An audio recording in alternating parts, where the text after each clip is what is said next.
Dans la région, nous sommes à la 3e inauguration, après Avignon et Gap. Ici, en plus, un village qui a la particularité d'avoir une dimension internationale, puisque nous accueillons aujourd'hui parmi les partenaires italiens, qui sont nos partenaires au programme Erasmus+, de programme de coopération interrégionale. Mais on a aussi des partenaires locaux, comme l'école de la deuxième chance, la mission locale. On a une orientation qui est marquée avec beaucoup de partenaires, beaucoup d'actions de partenariat sur les jeunes. Les jeunes avec l'historique à Nice, dans le cadre du programme national Promo 16-18, qui s'adresse à des jeunes mineurs décrocheurs, cette jeunesse qui doit être accompagnée, sécurisée dans ses parcours d'insertion et de réinsertion professionnelle.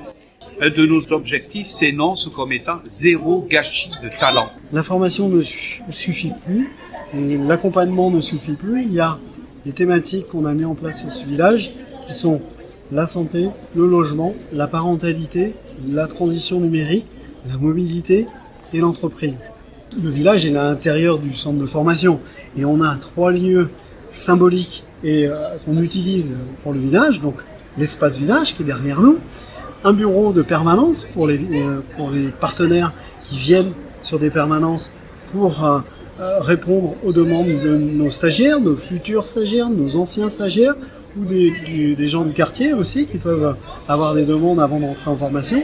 Donc c'est 2 lieux et on a un 3e lieu qui est Promo dans la forêt où on est à l'extérieur et là aussi on peut travailler avec les partenaires du village sur ces lieux. Nous venons de signer une convention avec l'AFPA qui va permettre que très prochainement à la fois les équipes de l'AFPA mais aussi les publics qui sont accueillis par l'AFPA puissent bénéficier d'un certain nombre d'actions et de sensibilisation, d'actions d'information qui porteront sur la prévention du renoncement aux soins, la prévention également de certaines pathologies, sur le fait de faciliter l'ouverture des droits et puis d'accompagner les plus vulnérables. La force du village et de l'AFPA, c'est d'avoir cette dynamique de réseau et d'infrastructure pour pouvoir le faire.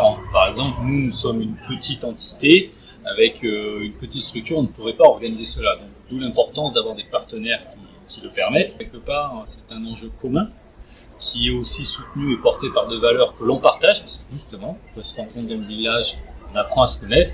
C'est là qu'on voit qu'on partage vraiment des valeurs, c'est là qu'il y a des liens, les personnes arrivent soit avec des difficultés, soit avec des envies, des attentes. Il n'y a pas forcément que des difficultés, mais en même temps, il faut pouvoir proposer et adapter des réponses. Nous avons 31 partenaires, donc des partenaires institutionnels, comme le ministère de la Justice, le préfet des Alpes-Maritimes, France Travail, la mission locale, et puis on va trouver des partenaires sur le logement.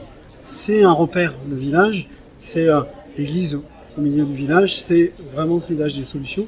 Et à chaque fois qu'il y a une problématique, il y a ces relations et ce réseau qui se met en place pour développer des solutions. Ce qui est important, c'est de se dire que nous devons œuvrer, nous, l'AFPA, l'Agence nationale, dans les Alpes-Maritimes, avec nos partenaires, pour faire en sorte que personne, tout le monde a des talents, et que personne ne soit laissé de côté, que personne ne soit laissé sur le bord de la route.